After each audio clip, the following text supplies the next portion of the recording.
En 1970 yo estaba haciendo una serie de un relato con entrevistas, y entonces publiqué un relato de él que se llama Un oscuro día de justicia, con una entrevista larga que le hice. Y me parece que en esa entrevista se ve bien el momento un poco dramático en el que él estaba.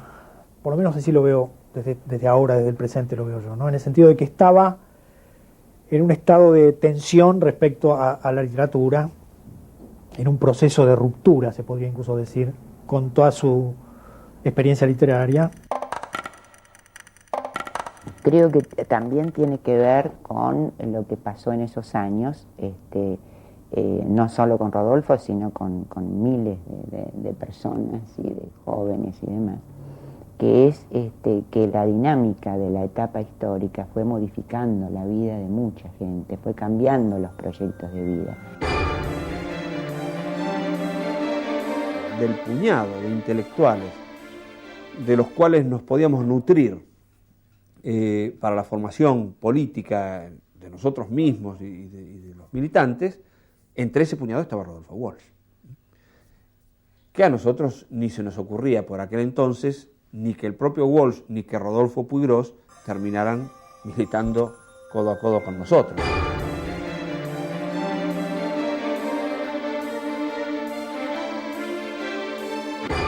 Y por lo tanto él es uno de los que con más claridad, digamos, se hizo cargo de los conflictos de una época que nos enfrentaban a todos con esa tensión que era falsa. Porque no es verdad que el trabajo de un intelectual consista en abandonar la literatura. No es verdad que el trabajo de un intelectual consista en dejar de ser un intelectual y convertirse en un simple militante político.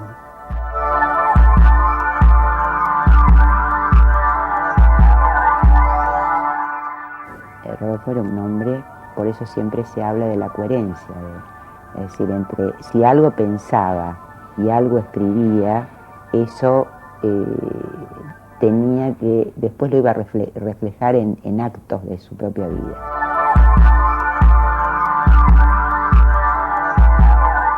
Debió haber usado su genio creador, que no es una cosa que está todos los días disponible, para algo más útil que dedicarse a sentirse perseguido y a tratar de arreglar el mundo por vías que yo considero que son inadecuadas, ¿no? Es decir, si yo comparo con todos los amigos y todos los... Él era justamente de mi año, así que las experiencias históricas eran las mismas. Él era de enero del 27, yo soy de febrero del 27, y hay otros del 27, como David Viñas, que es de julio del 27.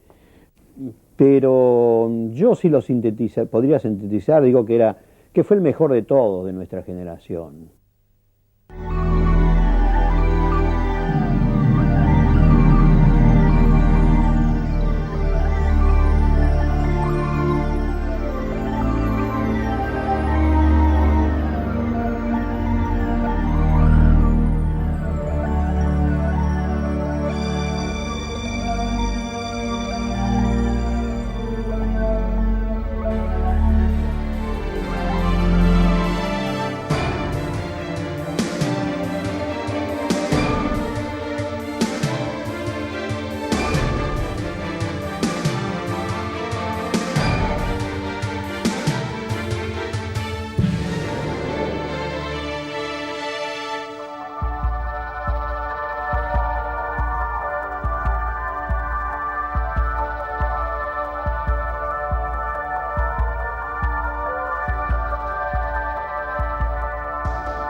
Rodolfo Jorge Walsh nace el 9 de enero de 1927.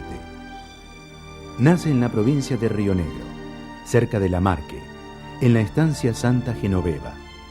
Allí vive la familia Walsh, Miguel Esteban, descendiente de irlandeses, mayordomo de la estancia y jugador empedernido. Dora Hill, mujer de firme carácter, entusiasta de la cultura y la educación, también descendiente de irlandeses, y los pequeños, Miguel y Carlos Washington.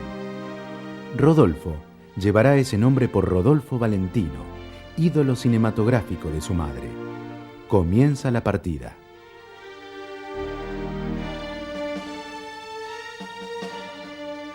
Mi madre era una persona de una gran voluntad.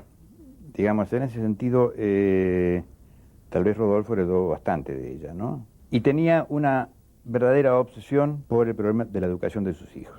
Mi padre era una persona de muy buen carácter, alegre, muy cariñoso, se llevaba muy bien con mi madre, diría mejor con ella que con nosotros casi, pero nosotros no teníamos ningún problema con él, ¿no? Salvo cuando hacíamos alguna cosa muy fuera de lo normal, nos daba unos chirlos con el rebenque, pero suaves, ¿no? Así que...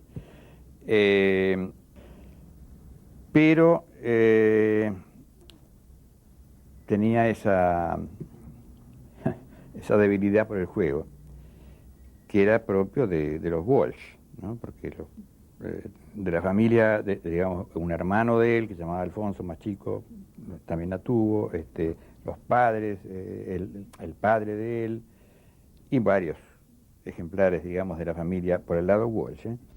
Porque papá había nacido en Cholechoel, en Río Negro, y había vivido allí unos cuantos años de infancia, y luego pasa a Juárez, y de allí, en la provincia de Buenos Aires, y de allí pasa a Tandil, y de Tandil pasa al internado de irlandeses, donde está pupilo, primero en Capilla del Señor, siempre en la provincia de Buenos Aires, luego en Moreno, y cuando termina lo que entonces era sexto grado, cuando termina la escuela primaria, pasa a un internado en Capital Federal, donde está 4 años, hasta cuarto año, en que lo echan de ese colegio. Y a partir de allí continúa viviendo en pensiones. En 1945, año en que muere su padre, Rodolfo está trabajando como corrector de pruebas. Su dominio del idioma inglés le permitirá prontamente convertirse en traductor. Su opción política pasa por la incipiente Alianza Libertadora Nacionalista. Allí traba amistad con Jorge Ricardo Massetti y con Rogelio García Lupo. Las blancas mueven.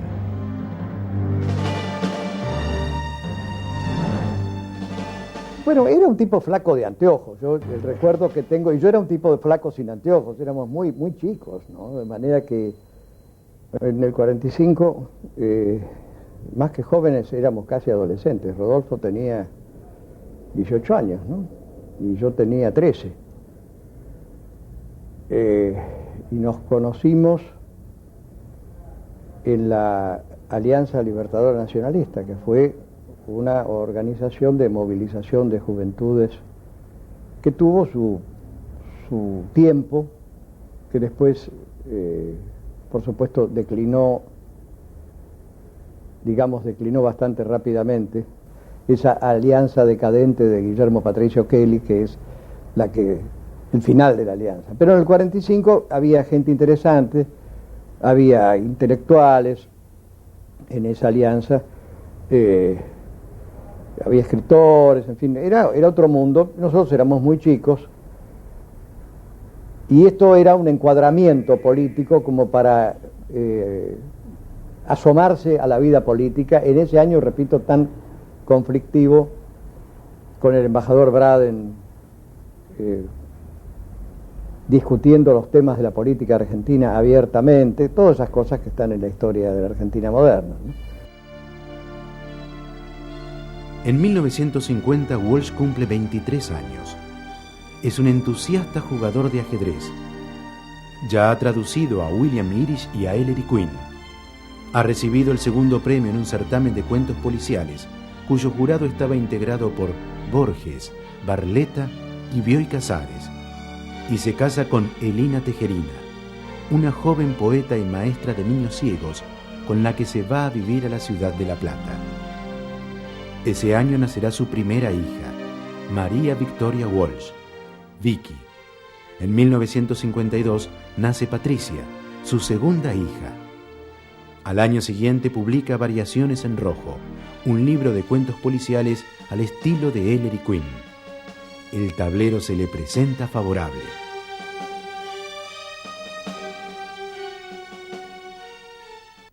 En el caso de Walsh venía de esa zona, incluso venía de un tipo de literatura policial muy clásica, tradicional, muy tradicional, ¿no? Como se llama Variaciones en Rojo. Variaciones en Rojo es eso, ¿sí? Incluso los espacios que aparecen allí se corresponden con los espacios que él transitaba en esos años. Digo, la clásica librería de Viejo, más o menos elaborado desde ya, cierta galería de arte, casi diría el norte de la ciudad. En 1955 un golpe militar acaba con el gobierno del general Perón, luego de que la Marina bombardee la Plaza de Mayo intentando matarlo, asesinando, de paso, cientos de ciudadanos. Rodolfo escribe 2012 no vuelve, una nota que ensalza el heroísmo de un aviador naval caído cuando bombardeaba a resistentes del peronismo. Sus movidas comienzan a producir efectos. Nuestro objetivo era, digamos, el objetivo para el 16 de junio era darle a la Casa de Gobierno, en consecuencia darle a Perón. Ahora, lo que sacan de la Plaza de Mayo y todo lo demás, yo tengo un testimonio directo de la Plaza de Mayo, de alguien que estuvo ahí, que fue mi suegro. Y mi suegro estaba ahí cuando, digamos, pretendieron desalojar la plaza y la gente no se iba porque la gente quería mirar.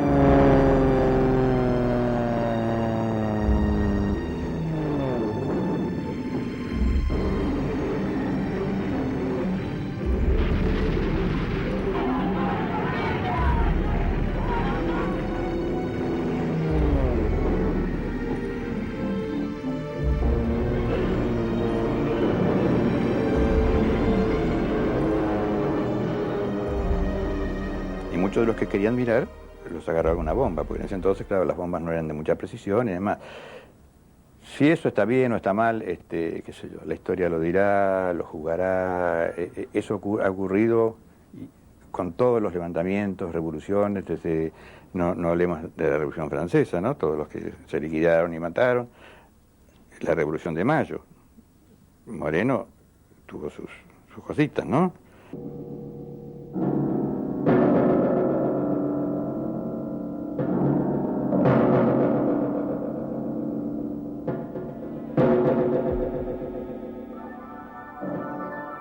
El 9 de junio de 1956, un grupo de civiles y militares se levanta contra el gobierno de facto que había derrocado a Perón.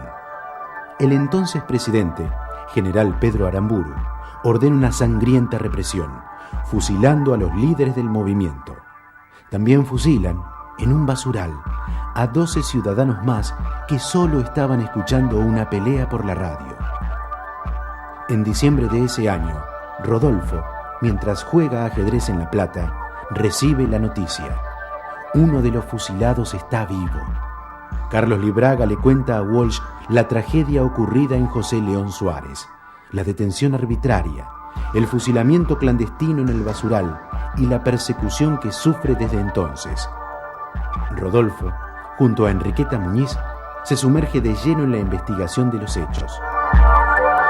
Perseguidos y amenazados, Rodolfo y Enriqueta llevan la investigación hasta el final.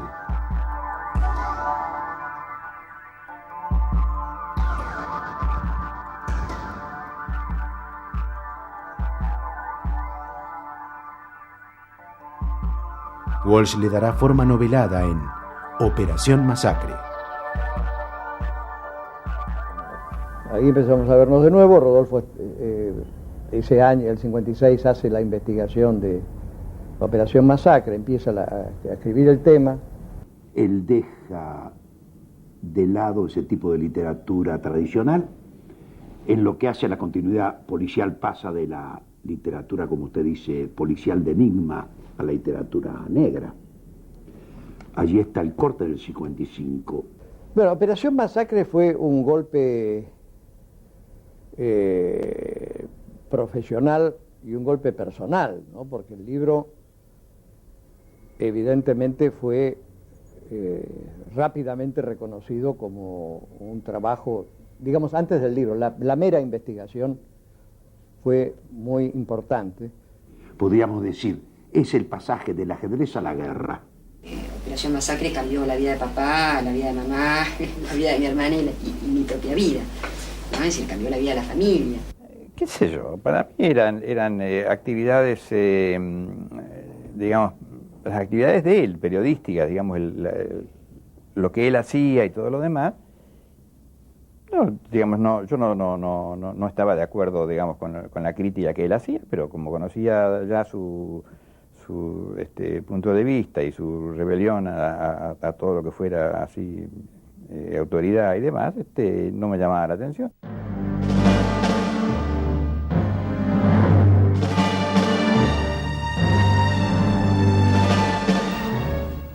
Operación Masacre, capítulo 23. Ha llegado el momento. Lo señala un diálogo breve, impresionante. ¿Qué nos van a hacer?, pregunta uno. Camine para adelante, le responden. Nosotros somos inocentes, gritan varios. No tengan miedo, les contestan. No les vamos a hacer nada. Los vigilantes los arrean hacia el basural como a un rebaño aterrorizado. La camioneta se detiene, alumbrándolos con los faros. Los prisioneros parecen flotar en un lago vivísimo de luz. Rodríguez Moreno baja, pistola en mano. A partir de ese instante el relato se fragmenta. Estalla en 12 o 13 nódulos de pánico. Disparemos, Carranza, dice Gavino. Yo creo que nos matan. Carranza sabe que es cierto, pero una remotísima esperanza de estar equivocado lo mantiene caminando. Quedémonos, murmura. Si disparamos nos tiran seguro.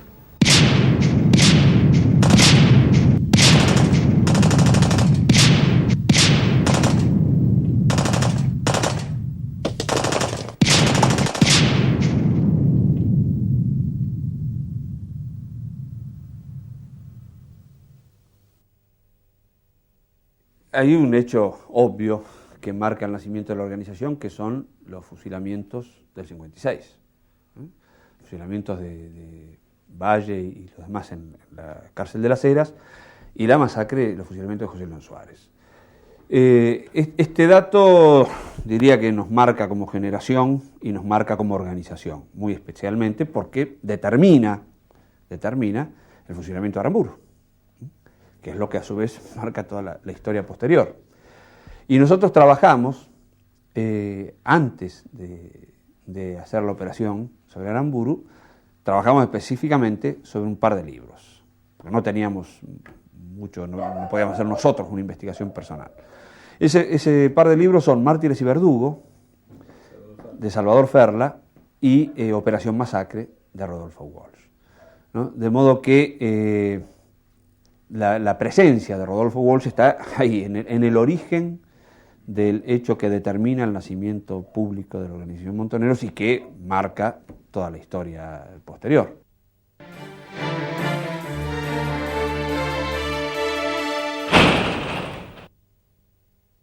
En 1958, durante el gobierno de Arturo Frondizi, un rico abogado es asesinado en oscuras circunstancias. Las acciones del diario La Razón están de por medio. Los servicios de información del Estado también.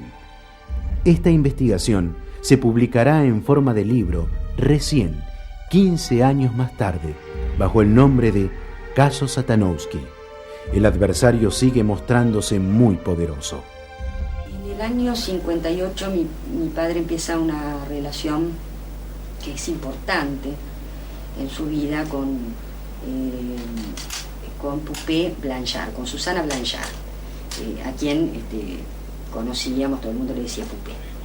Lo conocí cuando acababan de publicar Operación Masacre, estaba el libro en la vidriera entré en mi librería que se llamaba Platero y hablé con el dueño y me dijo, ¡ay, este tipo es una farra! Vos vieras, nadie diría, y mirá lo que se mandó, qué estudio estupendo.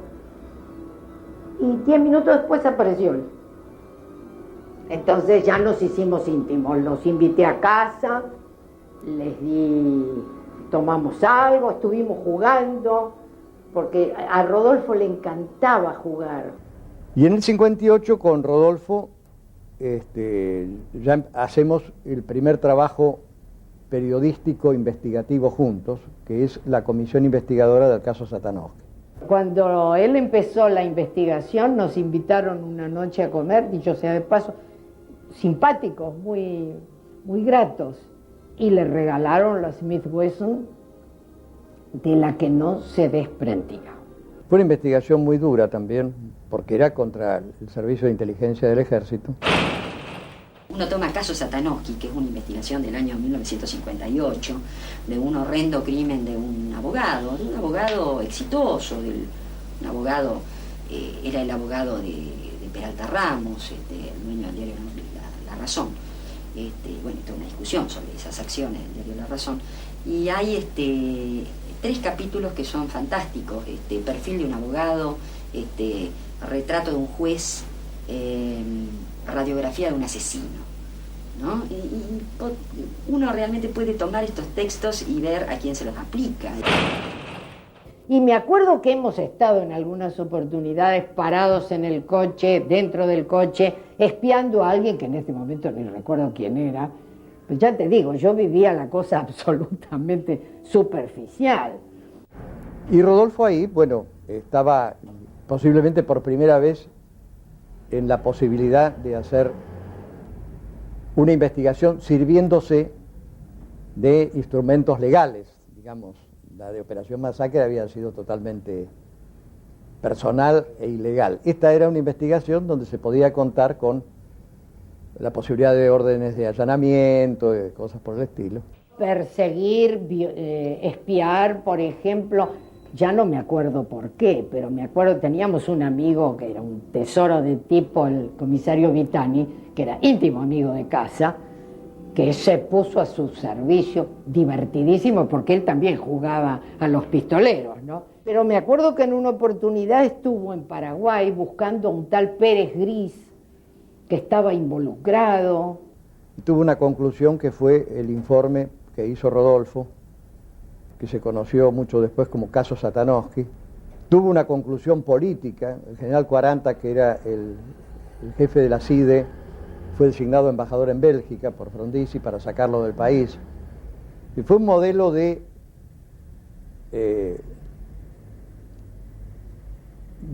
identificación de los culpables y de todos los culpables sueltos, como alguna vez después escribió Rodolfo, ¿no? Y lo que hay es un trabajo impecable en cuanto a lo que es investigación periodística, pero los asesinos bien probados pero sueltos. Caso Satanovsky, capítulo 5.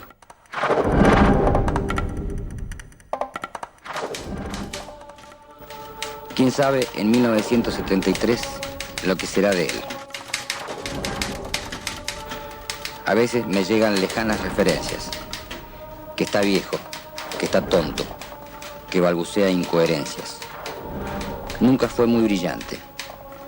Perón comentó una vez que toda su inteligencia la había volcado en un libro titulado La posición de descanso. Pero ese fantasma ejercía en 1956 un poder omnímodo y terrible.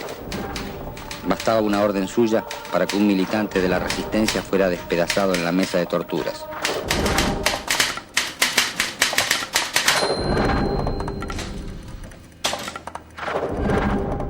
Jorge Masetti, su amigo y antiguo compañero en la Alianza Nacionalista, conoce al Che Guevara, quien le encomienda la creación de una agencia de noticias para Cuba, Prensa Latina.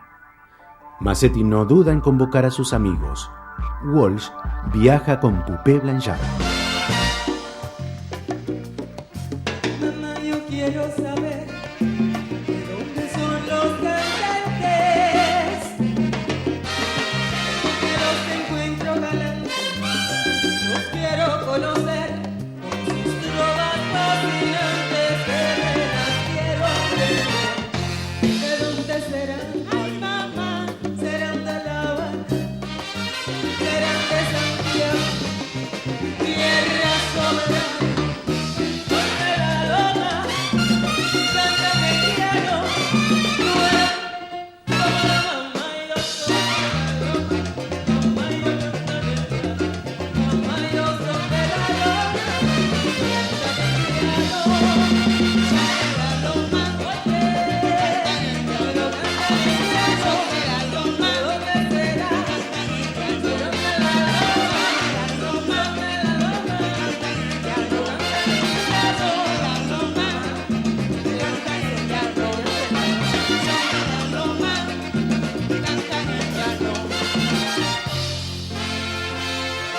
la aventura de hacer la agencia Prensa Latina en Cuba, que empieza a principios del 59, prácticamente termina la investigación del caso Satanowski y empieza la de Prensa Latina.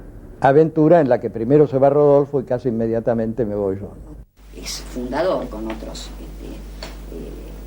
periodistas que luego llegan a ser muy conocidos, como Gabriel García Márquez, el mismo Rogelio García Lupo, fundan Prensa Latina. Pero en realidad, cuando empiezo, digamos, a pensar, ya siendo grande, por qué tomó esta decisión, pienso que tiene más que ver con esta frase que por allí él escribe, disponible para cualquier aventura. Es decir, Cuba era algo lejano y un lugar donde se estaban produciendo cambios. Él estaba deslumbrado por la eficiencia, por cómo todo funcionaba.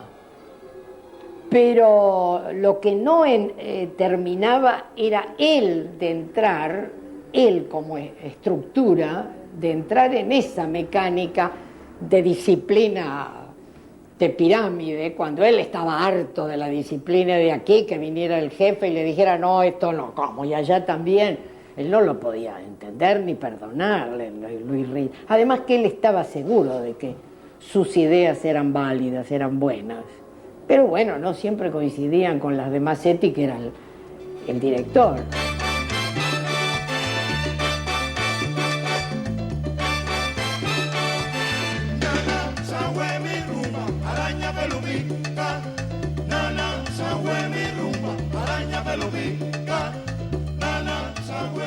Yo estaba divorciado en mi primer casamiento, él vivía con su compañera de entonces, que era muy amiga mía, con Poupée Blanchard.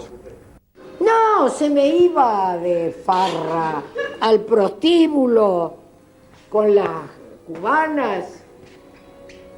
No, venía a las 4 de la mañana. Qué atorrante. Y cuando estaba Rogelio, porque Rogelio vivió un largo tiempo con nosotros, yo tenía 2 dormitorios, así que siempre podíamos tener un huésped. Es el departamento donde también vivió García Márquez y Plinio Apuleyo Mendoza, los 2 colombianos, cuando pasaban por La Habana. Y cuando estaba con Rogelio, el otro atorrante también, se iban por allá, qué sé yo. Me imagino lo que se habrán divertido.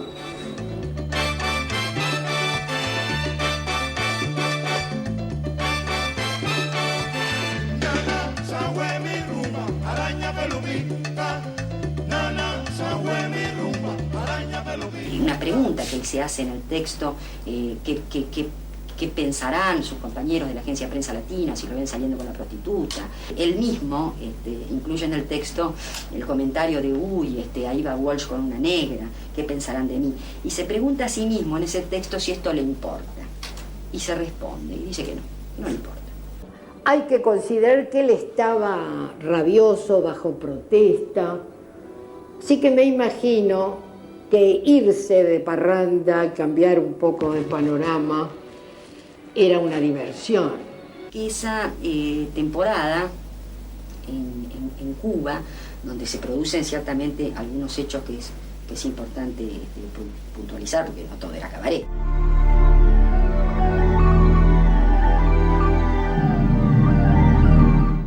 Cuando descifra el código del gobierno de Guatemala.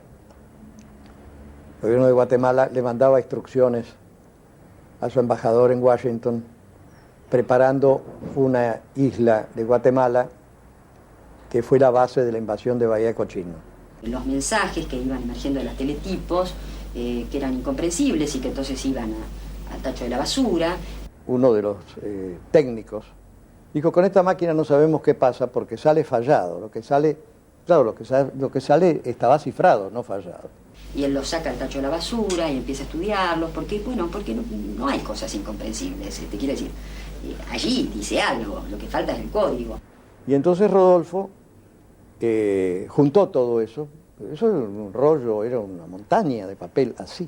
Y bueno, te digo que me pidió 3 colores distintos de lápices, no sé para qué, cómo los manejaba él, debía ser lo que le explicaban en el librito. Que era, qué sé yo, de criptografía.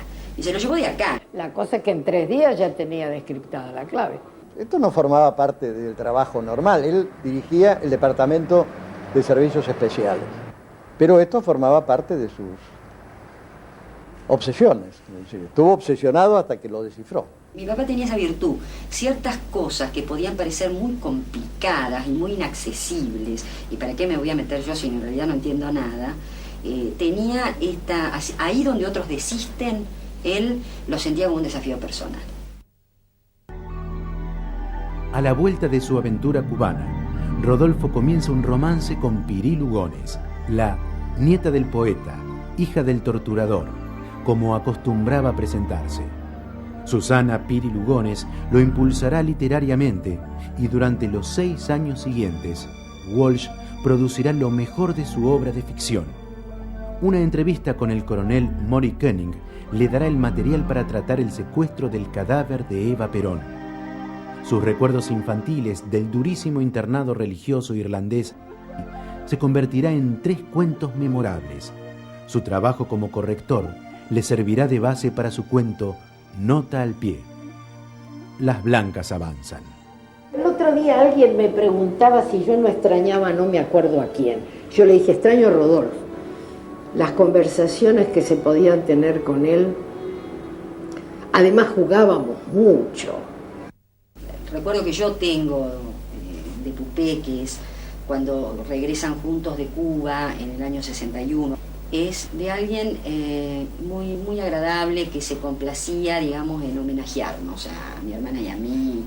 Porque en general los matrimonios se convierten en cosas muy aburridas.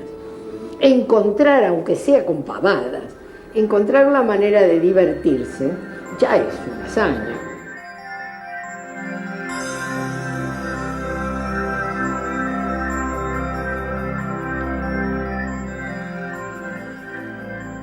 En la década del 60, él tenía muchos amores, digamos. O sea, esto mi hermana y yo lo supimos siempre, mamá también lo sabía. Además, la mujer en esos primeros tiempos se había ido, tenía una beca, no sé qué cosa en Chile, y las nenas estaban en un colegio. Entonces él las veía los fines de semana. Papá, cuando venía a La Plata, que venía los fines de semana, iba como el señor Walsh a los lugares públicos de la ciudad de La Plata con mamá y con las nenas. Creo que tenía que ver con una relación que papá y mamá conservaron hasta que desapareció papá en el 77, que es una relación de pariente. Porque él no tenía ni amigos ni prácticamente parientes. Porque su hermana monja estaba internada. El hermano Marino era el rival de su vida. Su madre no le daba ni la hora. Pero mamá siguió siendo la señora de Walsh en La Plata, es lo que había sido cuando se casó, que era la señora Elina María Teresina de Walsh, siguió siendo la señora de Walsh. De pronto vino a primer plano algo que había sentido fuerte en algún momento. La voz de Elina cantando El árbol del olvido. Estaba muy bien contado. Pero casi era como un tema de broma, ¿no? Es decir, que papá era un seductor, que papá era un picaflor, que papá, bueno, tenía un amor en cada esquina. Ahora tuvo otra gran pasión, que fue la de Enriqueta Muñiz. Che, todo esto puede salir por... Mi viejo fue un gran seductor. Era un tipo muy lindo. Bueno, yo lo vi siempre muy lindo.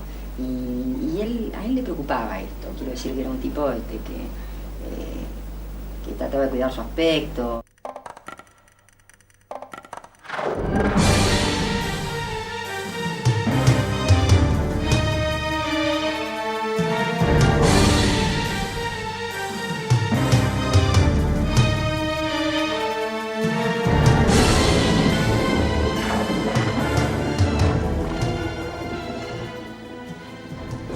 Hubo una pequeña complicación en nuestras relaciones y es que él estableció un vínculo amoroso con una íntima amiga mía.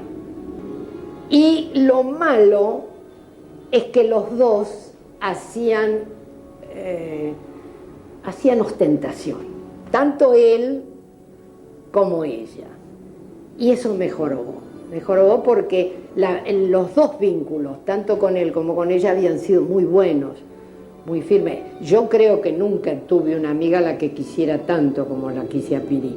Piri era una suerte de musa, digamos, de promotora de nuevos valores, y trabajaba en la editorial Jorge Álvarez, que era la editorial más conocida de aquel momento. Por supuesto que lo promueve fuertemente a mi papá. Para mí Walsh es un punto de referencia porque es uno de los pocos estilos literarios identificables en la literatura argentina, ¿no? Para mí lo fundamental de Walsh es el modo en el que él escribía. Se empieza a hablar en mi casa, y se habla durante toda la infancia, durante toda la adolescencia, de que papá hace cosas importantes y que papá va a ser un gran escritor y de que papá va a triunfar. Y mi papá publica 2 libros de cuentos, Los oficios terrestres primero y Un kilo de oro. Me parece que habría que empezar a ver la relación que hay entre los primeros relatos policiales de Walsh y sus relatos de Un kilo de oro o de Los oficios terrestres, porque ahí me parece que se va a encontrar un escritor con mucha conciencia de los problemas de estilo, con mucha conciencia de la especificidad de la literatura, y al mismo tiempo vamos a encontrar un hombre que ha resuelto los problemas de la relación entre literatura y política en el ámbito de la no ficción, en el ámbito del periodismo, pero sin mezclar, me parece a mí, un elemento con el otro. Él trasciende la literatura borgiana, y esto creo que hay que subrayarlo, quizá porque con Borges se ha hecho una especie de beatificación, donde, a partir de la cual parecería que en este país no se puede escribir más allá de la cosa borgiana.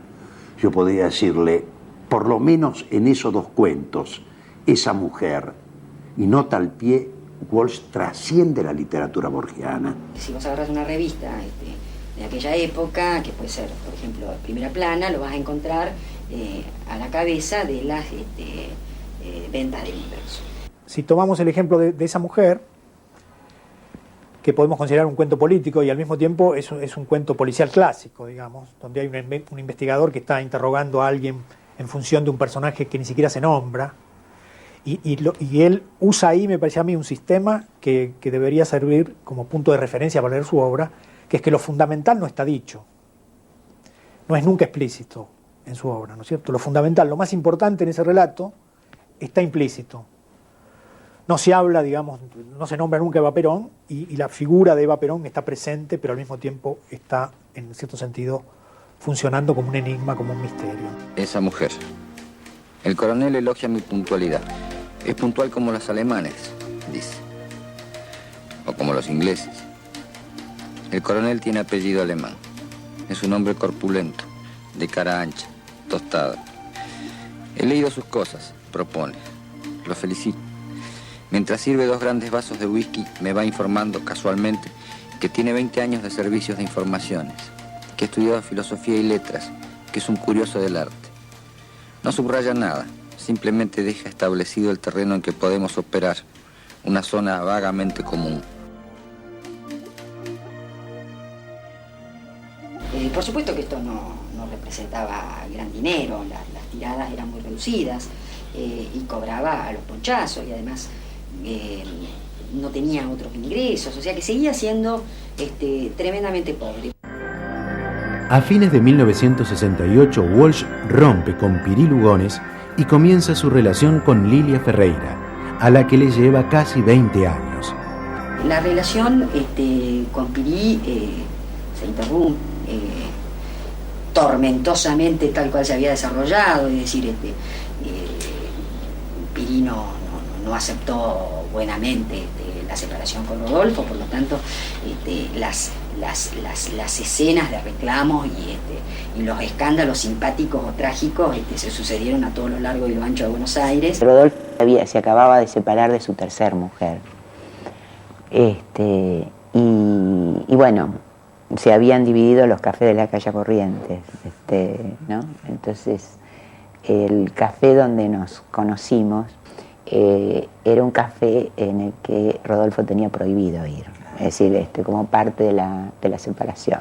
Su nueva mujer, que era Lilia, era una par nuestra, por una cuestión de edad, y así la tratábamos nosotros, ¿no? Es decir, los jóvenes somos todos nosotros, y el único viejo acá sos vos, y todos estamos mirando a ver cuándo vas a hacer algo concreto. O sea que esta presión un poco salvaje que yo te estoy narrando... No, en ese momento, en la primera charla que tuve con él, no fue lo militante, sino la seducción, el encanto de una charla con alguien que uno percibía como una, yo te diría como una gran humanidad, además del otro enganche, que el otro enganche es absolutamente privado y no voy a hablar de ese. En esa época mi hermana se viene a vivir a Buenos Aires y había una muy fuerte demanda sobre papá, en el sentido de que Vicky venía a vivir a Buenos Aires. Papá debía procurar una casa para que Vicky pudiera vivir en Buenos Aires. Papá era incapaz de procurarse su propia casa, por lo tanto había mucho conflicto.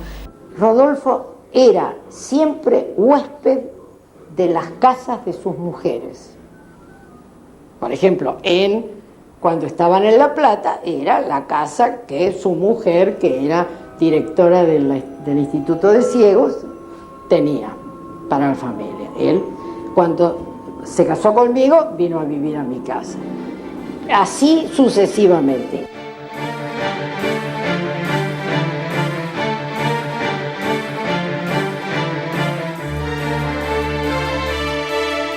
O sea, Vicky era la razonadora, la más inteligente, la más calculadora, la más equilibrada, y es la que primero define su condición militante. Cuando Vicky define su condición militante, empieza a exigirle a papá. Vicky.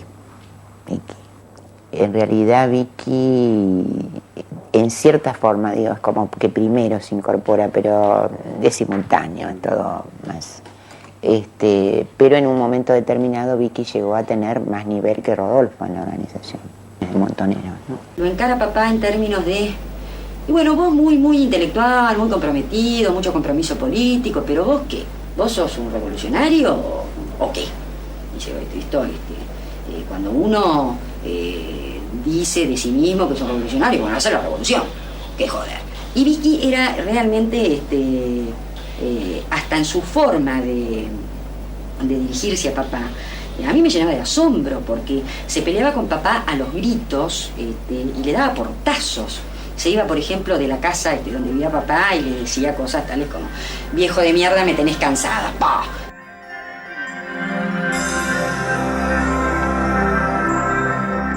Walsh concurre a un congreso de intelectuales en Cuba y a la vuelta, en su paso por Madrid, se entrevista con Juan Domingo Perón y conoce a Raimundo Ongaro, del Sindicato Gráfico.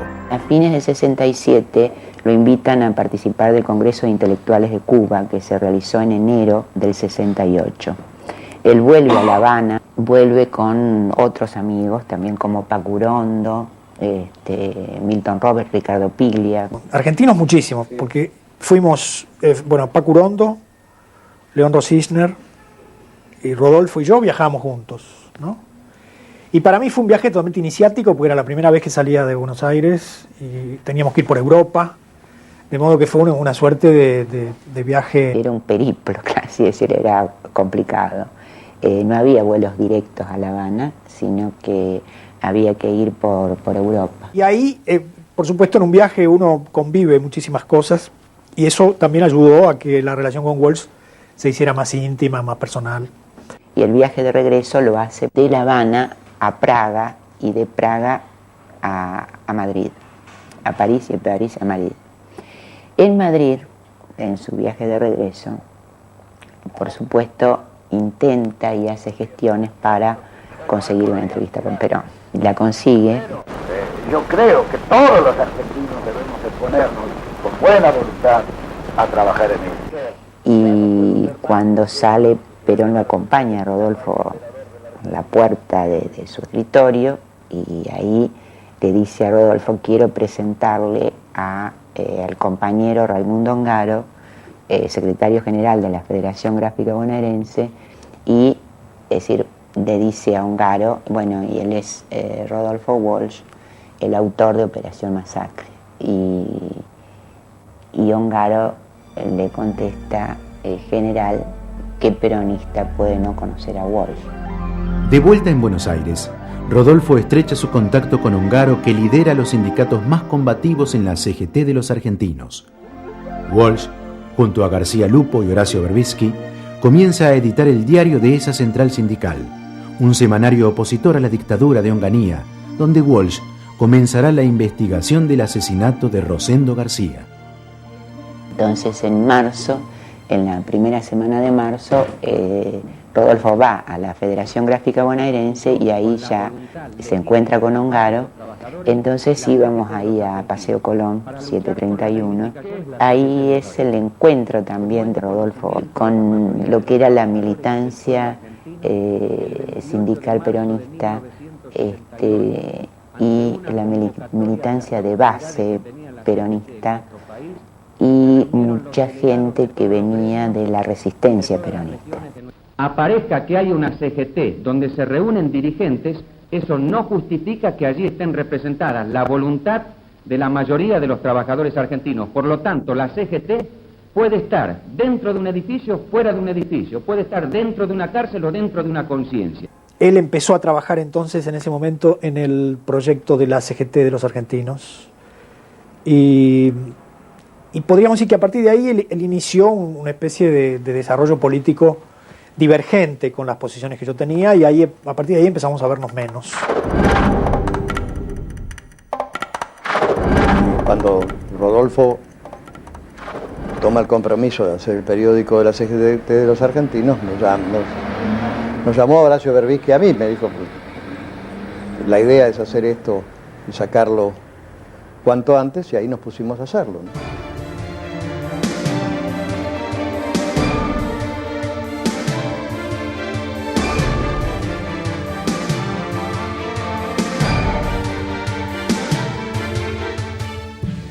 Todos éramos profesionales, Horacio también y Rodolfo también. Ese lo hicimos gratis. Primera diferencia, profunda diferencia. Luego los riesgos. El periódico salieron 49 números legales. Y ahí en el número 49, ahí el periódico entonces fue prohibido. Y hicimos 5 ediciones clandestinas. Esto también era diferente, porque había que, además, la edición clandestina la hicimos un equipo de 3 personas nada más. Quiero decir, la hicimos materialmente, se hacía en una imprenta de la calle Perú, que estaba en un edificio que estaba clausurado, con una máquina plana, en papel de libro, y de eso se hacían 1.500 ejemplares, había que hacerlo a mano, ¿no? Era con manivela, pero se hicieron 5 ediciones o sea, eso también era diferente.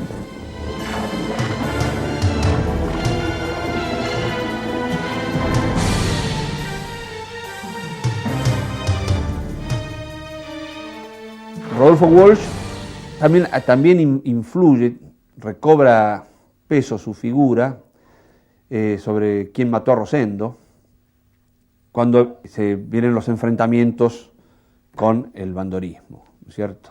O sea, Rodolfo Walsh es parte de los creadores de la figura ideológica de lo que es el bandorismo. Una tarde de sol espléndida, sábado, y ahí en el departamentito Rodolfo agarra la hoja de la pericia balística y dice: no, acá hay algo que no le encajaba bien. Entonces lo que hace es reconstruir en el espacio de nuestro departamento el escenario de la confitería La Real, y de acuerdo al dibujo y el diagrama del perito. Entonces en un momento dado yo estaba en el piso, porque era con una bala imaginaria que me había entrado en el corazón, y lo veo a Rodolfo en el otro extremo, con el otro extremo del hilo, viendo el ángulo, y miro hacia el costado y entraba el sol por la ventana. Y yo en ese momento dije, qué loco este tipo. ¿Cómo llegué acá?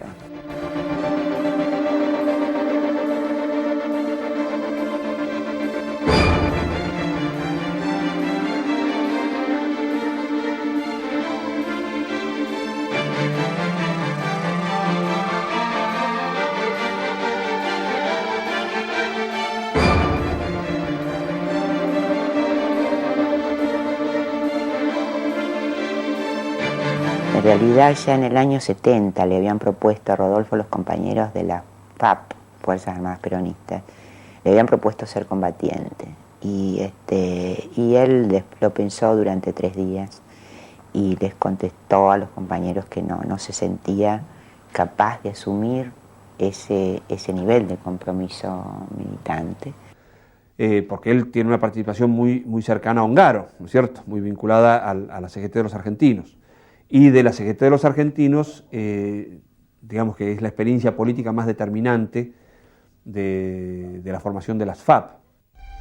En los 70 comienza a recibir ofertas de los grupos armados del peronismo para integrarse a sus filas. Luego de varias idas y vueltas, Rodolfo se integra a las Fuerzas Armadas Peronistas, donde ya militan su amigo Paco Urondo y su ex compañera Pirí Lugones. El país tiene una vida sumamente agitada en esos años. Perón regresa a la Argentina, la dictadura de Lanusse debe convocar a elecciones y el Frente Justicialista de Liberación, con Cámpora como presidente, llega al gobierno.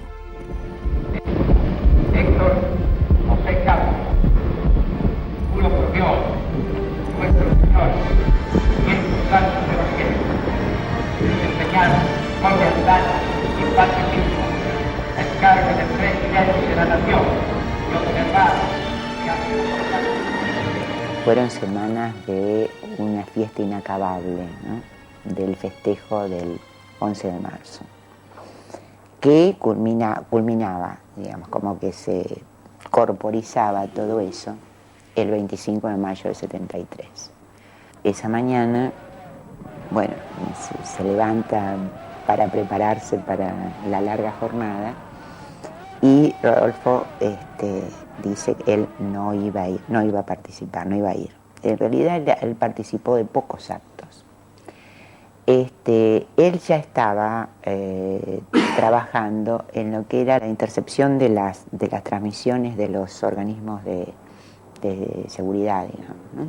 Entonces el 25 de mayo del 73 él dice no, él se iba a quedar porque desconfiaba, no creía que se había llegado a esa gran fiesta tan rápido y no fácil, ¿no?, pero tan rápido y que iba a ser tan fácil mantenerla en todo caso la fiesta. Así que él dijo no, yo voy a ver cómo se mueven y bueno, yo me voy a la manifestación.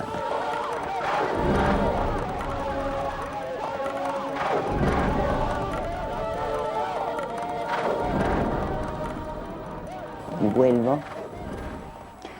y sobre la mesa Rodolfo tenía, no solo por lo que había escuchado, tenía el diagrama de cómo mientras nosotros estábamos con las banderas, con los cantos, con los abrazos, con la alegría, cómo había funcionado todo el dispositivo de seguridad, ¿no? Y realmente yo ahí sentí un escalofrío por la espalda.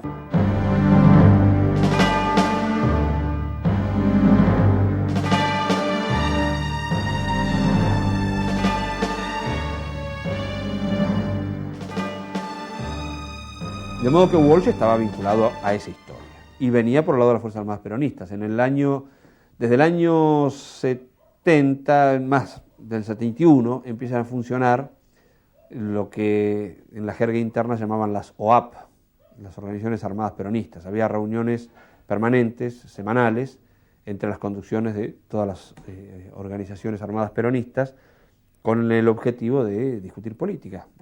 Era básicamente eso. procurando unificar posiciones o conciliar posiciones en torno a cómo enfrentar la coyuntura. En todo ese proceso, en el propio interior de las FAP se desarrollan una contradicción de distintas posiciones.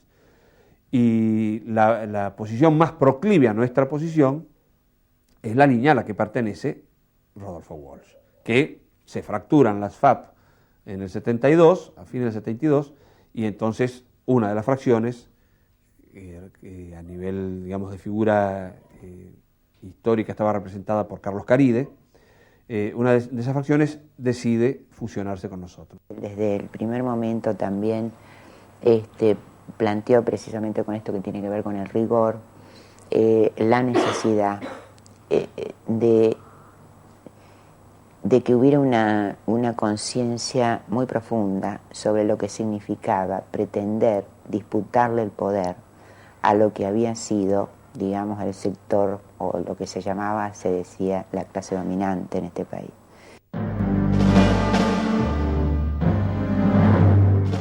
En 1974 lo encuentra a Walsh formando parte de Montoneros. Junto a él están Pirí, Urondo, Lilia y Vicky.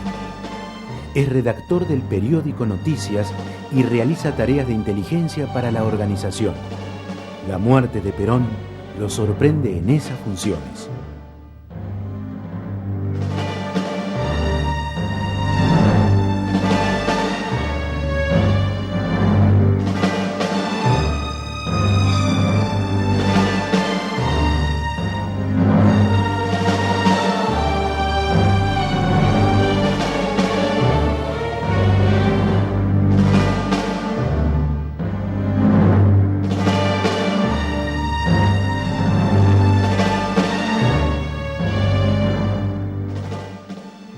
La última vez que lo vi fue cuando murió mi madre, que fue en el 74.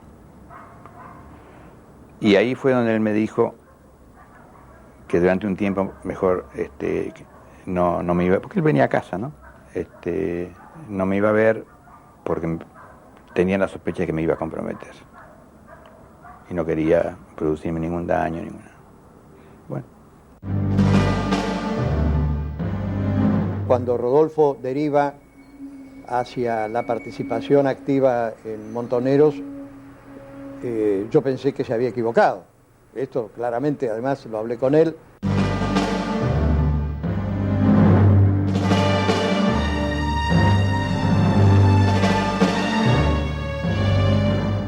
Rodolfo también desde el primer momento empieza a plantear la necesidad de tener un área de información, es decir, que considerando que no se podía seguir, que solo con determinado tipo de acciones o con grandes marchas y grandes movilizaciones ibas a conseguir, que dejaran, que te entregaran el poder. Eso lo plantea él, porque además era desde el área, el lugar donde él se sentía más capacitado como para poder colaborar y contribuir desde lo que él sabía hacer, que era de sus propios oficios, ¿no? Él era un cuadro importante del servicio de informaciones de inteligencia de la FAP, era el jefe ya de ese servicio y se integra como jefe del servicio en la organización fusionada. Pues él tenía esa capacidad de periodista investigador. El servicio de inteligencia nuestro no era un servicio de espías, era un servicio de inteligencia más que de información. Había que tener la inteligencia y la paciencia de tomar los diarios, las revistas especializadas, y él se leía hasta los avisos fúnebres con paciencia y detalle, los sociales, para establecer parentescos y relaciones por vías de matrimonios, por vías de participaciones de defunción en los sepelios, y quién participa, quién invita al sepelio de fulano, y unía todas esas cosas con una paciencia de artesano, que digamos era un trabajo realmente homérico, ¿no? Era un tipo que sabía todo sobre la historia de la policía, sobre todo de la provincia de Buenos Aires, pero también la federal. Entonces cuando te llegaba cada tarde esos partes que la policía mandaba, los partes policiales, donde decía que el comisario Spichicucci de la brigada de Lomas ha sido transferido a Lanús y el tipo dice, es Pichicucci, ese estuvo en el año 58, era un asunto turbio, y con eso armabas una historia del carajo a partir de nada. Los nombres podían surgir de la información, la noticia periodística de algún diario, demás, que por ejemplo en un tiroteo habían participado personal de tal dependencia y que habían muerto 3 o habían quedado heridos 3, y en fin, y después aparecía que el personal de esa dependencia, por ahí 2-3 meses más tarde, aparecían los nombres de habían sido ascendidos por su participación. A través de la escucha radial de los patrulleros, que organizaba él, con la paciencia de sentarse a escuchar unas conversaciones que al principio no se entienden nada y que después uno tiene que descifrar qué claves están usando y darse cuenta de lo que quieren decir y demás, se escuchaban esas conversaciones, se grababan, se desgrababan y luego se tejían, por decir así, o se bordaban para sacar conclusiones de todo eso. En aquella época no había computadora, pero lo que ahora diríamos el hard era unas fichas, que será la base de datos manual, una serie de fichas donde se iban anotando nombres de represores. Y en muchos casos, cosa que él ha relatado más de una vez, con la desesperación a veces de oír un dato operativo y no tener como avisarle al que lo van a agarrar, ¿no? Esto sí les ha pasado más de una vez a la gente que trabajaba en esto, y él lo ha contado, y creo que en alguna ocasión hasta han llegado a ir a una dirección corriendo a tirar un papelito por abajo de la puerta sin saber a quién se lo están dando el mensaje, pero sabiendo que van a ir a allanar ese domicilio para decir, escápense. En 1976 mueren en combate con las fuerzas represivas su hija Vicky y su amigo Paco Urondo. Montoneros está en la clandestinidad. La dictadura de Videla ha conseguido desarticular la estructura de la organización. Sus compañeros se exilian o son asesinados. Rodolfo toma otra decisión. Compra una casa en San Vicente y decide dar a conocer una serie de cartas polémicas. La primera de ellas será la carta abierta de un escritor a la Junta Militar. Yo me acuerdo de una conversación que tuve con él, que él se enojó mucho, que fue cuando yo le dije que no estaba de acuerdo con el papel que le hacían jugar a la mujer en la guerrilla. Los anarquistas decían que la mujer estaba para dar vida y no para matar. Le dije eso y eso fue realmente un poco la gota que rebalsaba para que él reaccionara mal conmigo y me dijera de que yo estaba faltando respeto a las verdaderas heroínas que estaban luchando, dando su vida por sus ideales y por la revolución. Y realmente me avergüenzo un poco de haber defendido esto, que tal vez debe haber sido de una forma de pensar de otra época.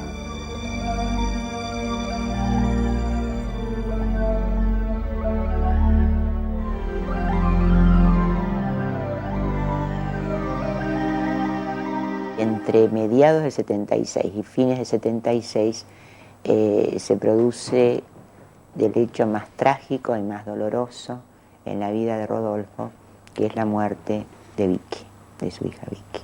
Me parecían de que los hechos me hubieran dado la razón al ver esa víctima, ¿no?, tan joven y madre reciente. Pero bueno, evidentemente él era mucho más revolucionario que yo.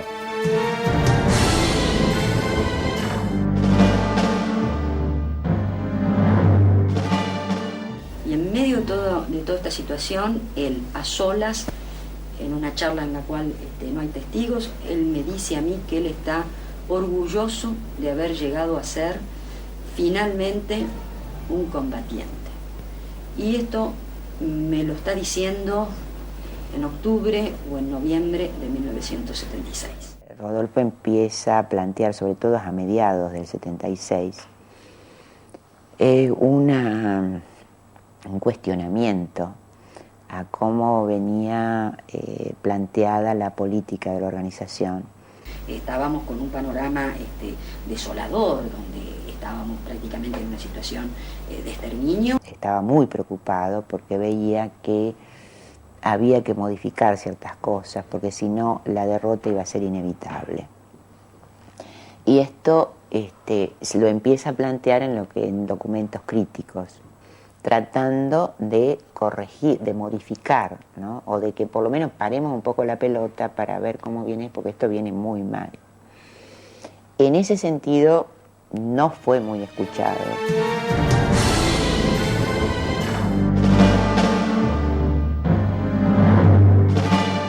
La propuesta de él es, bueno, un repliegue, ¿no? Un repliegue total. Iba a volver a ser Rodolfo Walsh, ese hombre que en el año 56 escuchó "Hay un fusilado que vive", pero esta vez para escuchar y escribir lo que llamaba las cartas polémicas, y las iba a firmar con su nombre, es decir, recuperaba su identidad. Carta abierta de Rodolfo Walsh a la Junta Militar. 1. La censura de prensa. La persecución intelectual. El allanamiento de mi casa en el Tigre.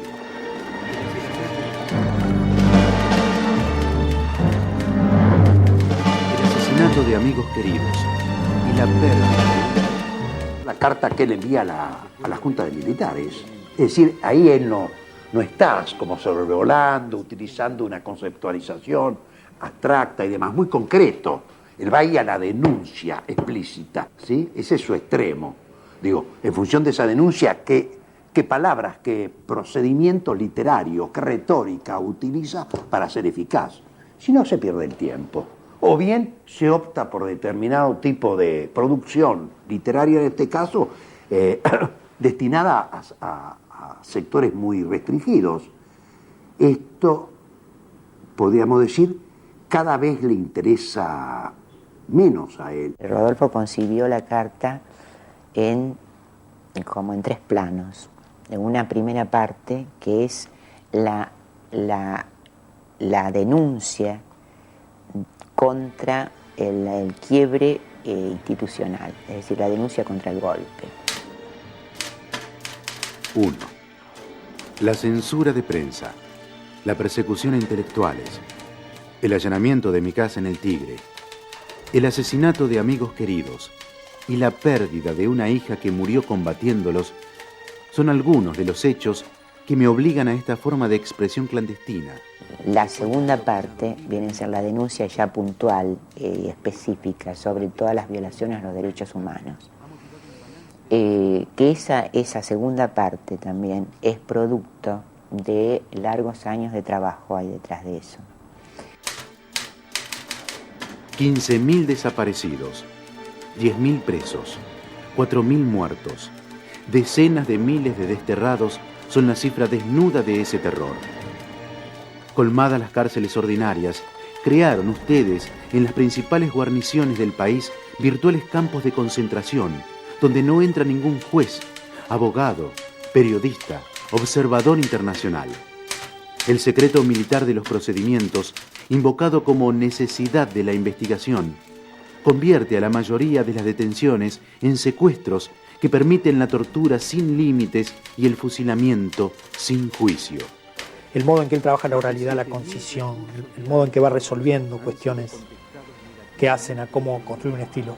La necesidad de sentir que lo que está haciendo recupera un sentido en función del otro, es decir, es el otro que le va a decir sí o no. Si no, lo suyo es simplemente una práctica aquí cerrada sobre sí misma. Esa carta funciona como funciona por el estilo en el que está escrita, porque es un gran escritor el que escribe esa carta. No se trata solamente del contenido de esa denuncia. Extremistas que panfletean el campo, pintan acequias o se amontonan de a 10 en vehículos que se incendian son los estereotipos de un libreto que no está hecho para ser creído, sino para burlar la reacción internacional ante ejecuciones en regla, mientras en lo interno se subraya el carácter de represalias desatadas en los mismos lugares y en fechas inmediatas a las acciones guerrilleras. Tiene una tercera parte, la carta a la Junta, que es una definición ideológica, política muy, muy de fondo, que sí provocó discusiones con algunos compañeros de mayor nivel de la organización.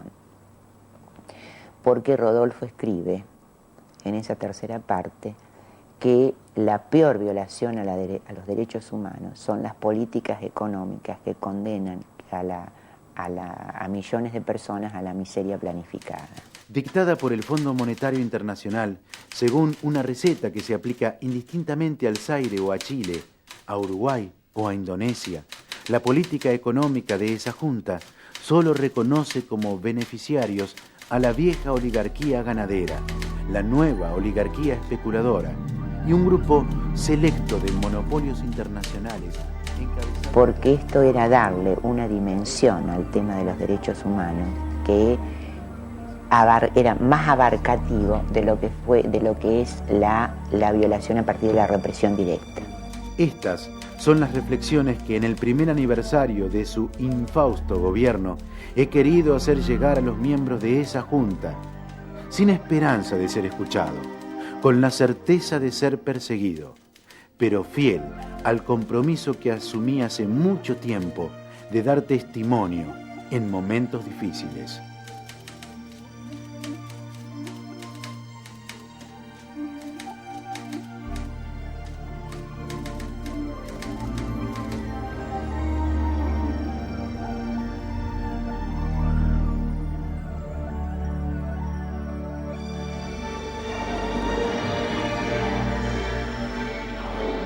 El 25 de marzo de 1977, mientras se dirige a una cita con un compañero de Montoneros, va echando copias de la carta en los buzones.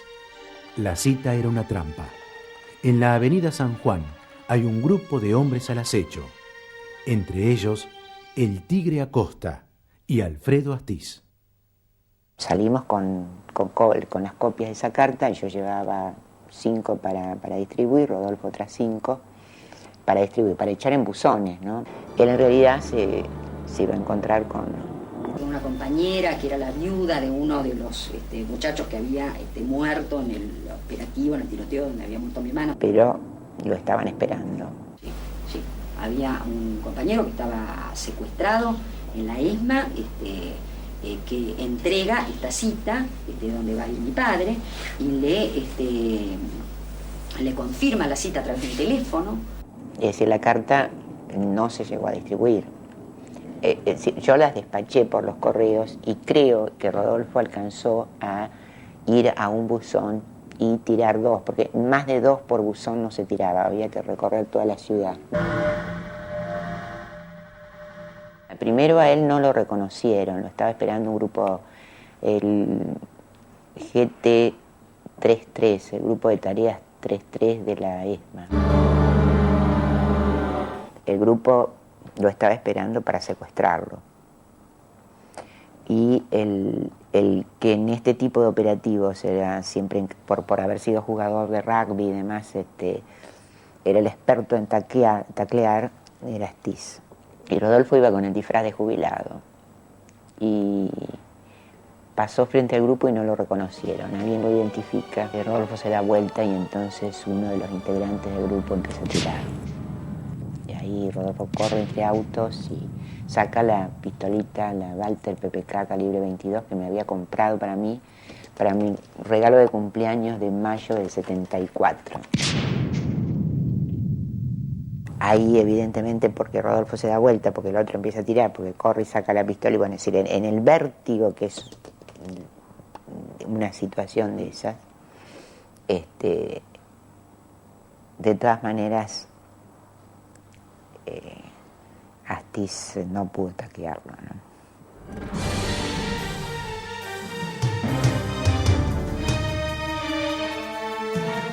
Bueno, esto ocurrió en San Juan, avenida San Juan, entre Ríos y Sarandí. Y ahí él cae, él lo acribillan y llega muerto a la ESMA. Y después desaparecieron el cuerpo.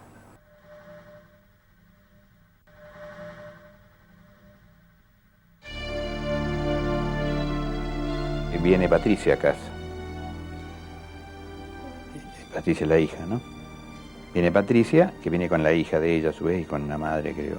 Yo vivía en otro departamento. Y viene y me pide, que dice, lo han agarrado a Rudy, lo han agarrado a papá y quiero a ver si podés hacer un habeas corpus. Yo le dije, no, yo no voy a hacer ningún habeas corpus, porque, primero porque es inútil, le digo. Si lo han agarrado y demás, un habeas corpus, digo, es desconocer lo que está ocurriendo totalmente. Siempre las noticias estaban por la mitad, eran siempre cosas, parece que, o dice, o fulano dijo que, nunca estaba muy claro, ¿no? Yo no me acuerdo realmente si lo supe inmediatamente. Debe haber pasado días, porque en ese momento mataban tantos amigos míos que la verdad es que yo no me acuerdo cómo me llegaba la información.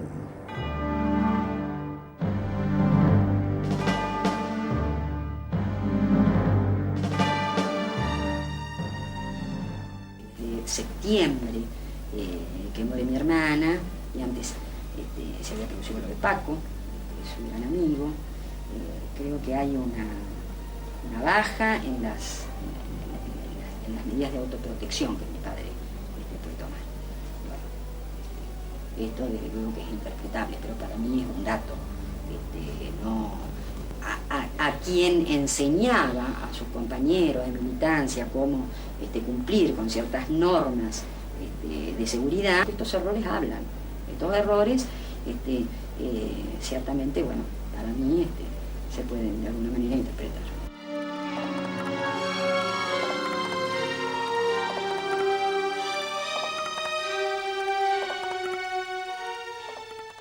Todos estos temas que se concentran en la figura de Walsh están en debate.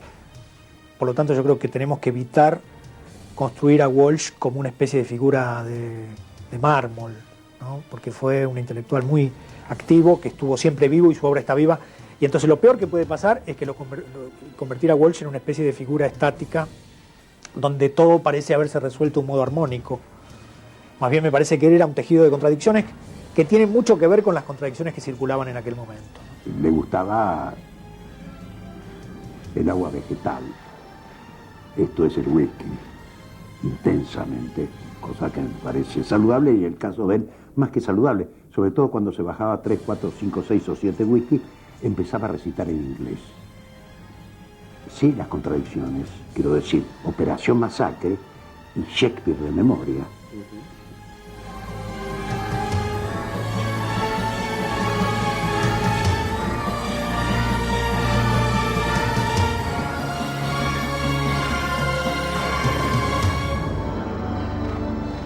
Y realmente yo creo que se malogró él podía haber sido, qué sé yo, algo así como es Vargas Llosa, como es. Pero claro, después llegó a considerar que la novela era una, como decía, una trampa burguesa, algo así, por decirlo así, ¿no? Claro, él quería la acción.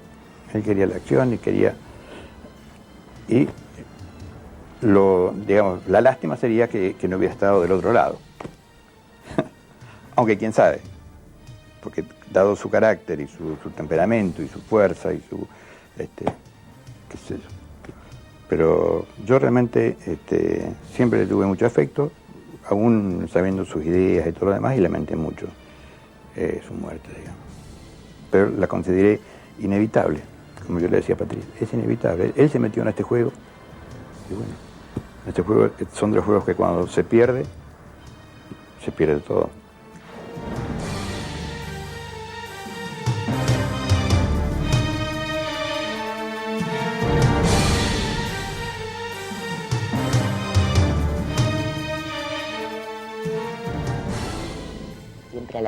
A la tardecita, a la nochecita, Rodolfo, generalmente todas las tardes tomaba. Le gustaba tomar una ginebrita y comía con vino como uno más. Y muchas de esas comidas, a veces que empezábamos a hablar, y bueno, eran fantásticas, ¿no? Porque era a veces un despliegue de imaginación y de, bueno, a veces es también lindo recordar, pero se siente la ausencia, ¿no?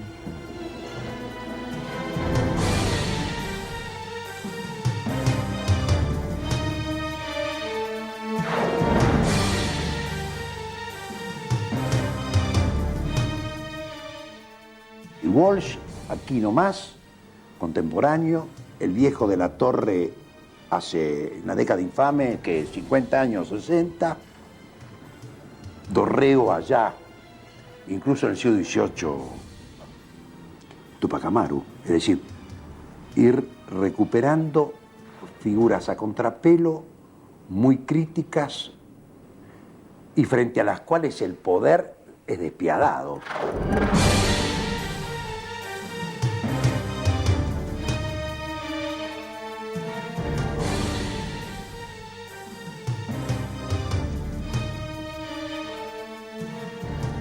Por supuesto eran épocas atroces y todos estábamos todo el tiempo enterándonos de noticias tan terribles como esta, ¿no?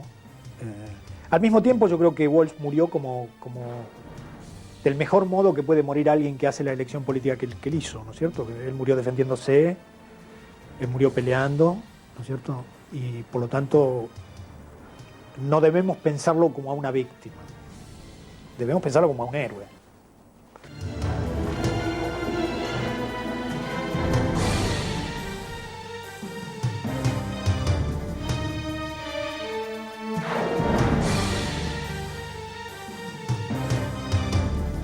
Vos sabés que él era de Choel, ¿no? Él siempre recitaba una poesía de Verdiales, creo que es de Germán Verdiales. Somos de Choel y nos trajeron a Chelforó, a mí y a él, que lo parió, sí pues.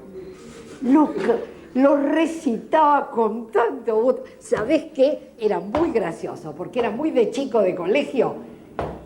Taconeaba dándole ritmo a la poesía. Somos de Choel y nos trajeron a Chelforó, a mí y a él. ¿Qué lo parió? Sí, pues. Y por la calle, si íbamos por la calle, también. Vámonos.